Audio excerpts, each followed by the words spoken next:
Hey everyone, how's it going? A couple weeks ago, I posted my tier list of every Zombies map from best to worst. The video did well, so I thought I would follow up with something similar.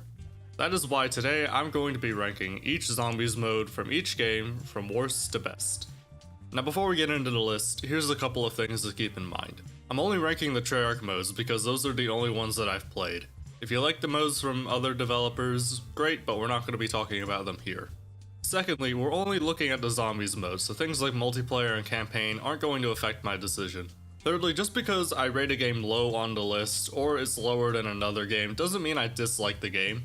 At the end of the day, I enjoy my time with all these games, but I enjoy some games more than others. And lastly, this is all 100% my own opinion, though I do try to be objective where I can. In other words, it's cool if you disagree. In fact, I'd encourage you to leave your own ranking in the comments below. But with all that in mind, let's jump into the ranking, starting with the worst Zombies mode. It does hurt my soul a little bit to have World at War as the worst Zombies experience, but there's very little denying it.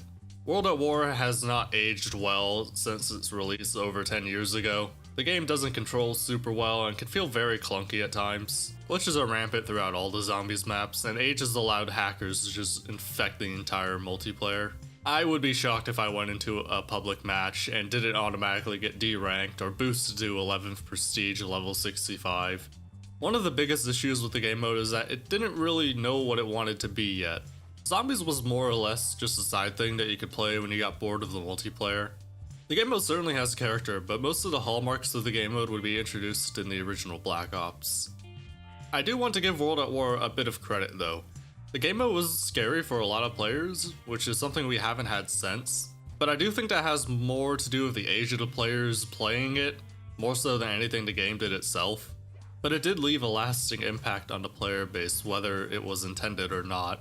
And the simplicity of the game did make it incredibly accessible to all types of players. That's something that games like Black Ops 3 and especially Black Ops 4 would do away with. At the end of the day, I love World at War. I started Zombies on World at War. I can't be too harsh on it, but it does have to be at the bottom of the list. Black Ops 4, the most recent entry in Zombies, is the second worst entry in Zombies. I will give Black Ops 4 some credit by saying it did try to innovate, but the innovations they made were largely unpopular and divided the community. Things like the perk system, create a class, and the new point system were widely criticized at launch. Over time, the remaining members of the community learned to deal with it, but I think the majority of us would want to go back if given the option. We do have to talk about how unstable the game was at launch and going into the DLC season. No joke, the game was literally unplayable for a lot of fans at launch, and has only recently become playable for high round players. And of course we have to talk about the silence among the developers and the large content droughts for long periods of time. I do have to say that Black Ops 4 on disc is probably the most ambitious title we've gotten from them. There are all of the innovations that we talked about before. Having 3 maps on disc and a DLC remaster was a very ambitious goal, even if it maybe didn't work out in their favor and if not all of the maps were very good. The biggest reason that Black Ops 4 is over World at War is because Black Ops 4 plays a lot better. If World at War handled like Black Ops 4, I would seriously consider putting it above Black Ops 4. That's really the most damning thing I can say about Black Ops 4. It's only as good as a 10-year-old game that has aged very poorly. Call of Duty Black Ops is number 3 on the list. This is really where Zombies came into its own. Back in World at War, as we talked about, Zombies was kind of just a side thing that you could play. It was in Black Ops where Zombies became its own full-fledged game mode that could go toe-to-toe with the multiplayer or the campaign. Of all of the Treyarch games, this one is by far the most successfully innovative. In my mind, there's just no arguing that.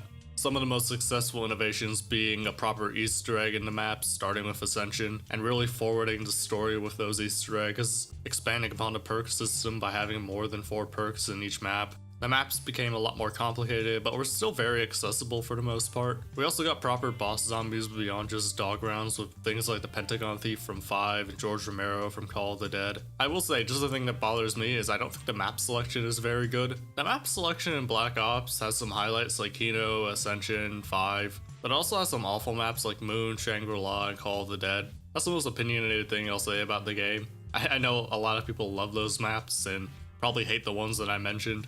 But what hurts the game more than anything else is the weapon sandbox. There's some iconic weapons in the game like the Commando, the Galil, the RPK, but the majority of the weapons either aren't strong enough past round 25, don't have enough ammo to get through rounds, or both. Shotguns and sniper rifles are largely unused except for maybe the Dragunov and the Spaz 12. The SMGs aren't very good for much other than getting points and aren't useful past a certain round with a few exceptions like the AK-74U. The only weapon class where every weapon in that class is good in its entirety are the LMGs, and there are only 2 of them.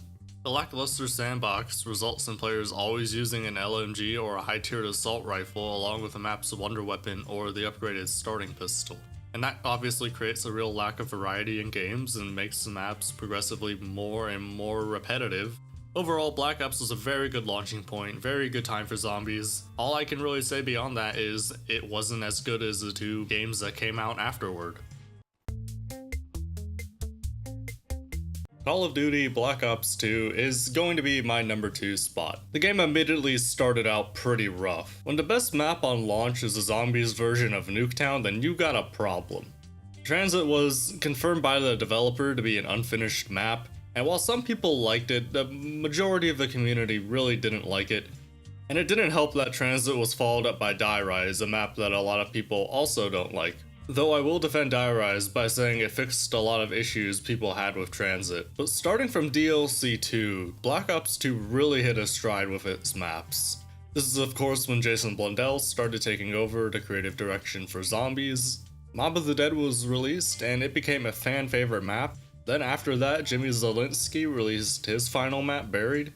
The community has a bit of a mixed opinion on that map. It seems to be a map that people either love or hate. I like it a lot. The most important part is that it was far more popular than Transit or Die Rise. And then Jason put together Origins for the final DLC, and many people consider that one of, if not the greatest zombies map of all time.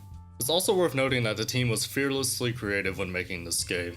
They added a ranking system, a very impressive leaderboard, and game modes like Grief and Turned. Side note, can we get Grief in Black Ops 4? Please? A lot of people would really like that. One last thing I love about Black Ops 2 is the weapon sandbox. I think it has the best weapon sandbox of all the games. In my opinion, it has the best balance between good weapons, great weapons, okay weapons, and terrible ones. And on top of that, it brought back some of the fan favorites from the original Black Ops like the Galil and the Ballistic Knife. So overall, Black Ops 2, very, very solid follow-up to Black Ops, but not the best. Black Ops 3 is the best zombies experience, hands down. The game easily has the best season of new content. The game has fan-favorite maps like Shadows of Evil, The Risendrach, and Gorod Krovi, and even the 2 quote-unquote bad maps are still fun to play every now and again. But what makes Black Ops 3 the unquestionable winner is Zombie Chronicles. This is unquestionably the highlight of Black Ops 3 Zombies, and it makes it worth the number 1 spot.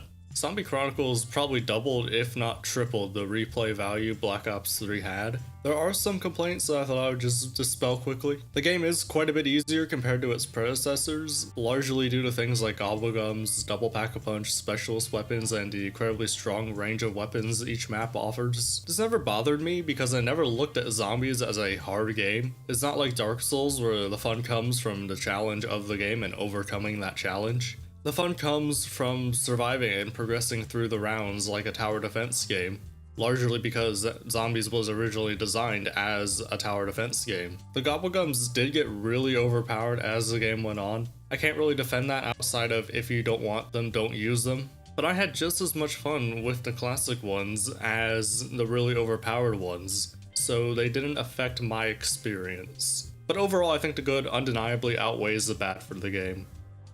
There you have it, and that's my ranking of every Treyarch Zombies mode. Let me know what you thought in the comments below and leave your own ranking if you want. Like and subscribe if you enjoyed. Thanks for watching and have a nice day.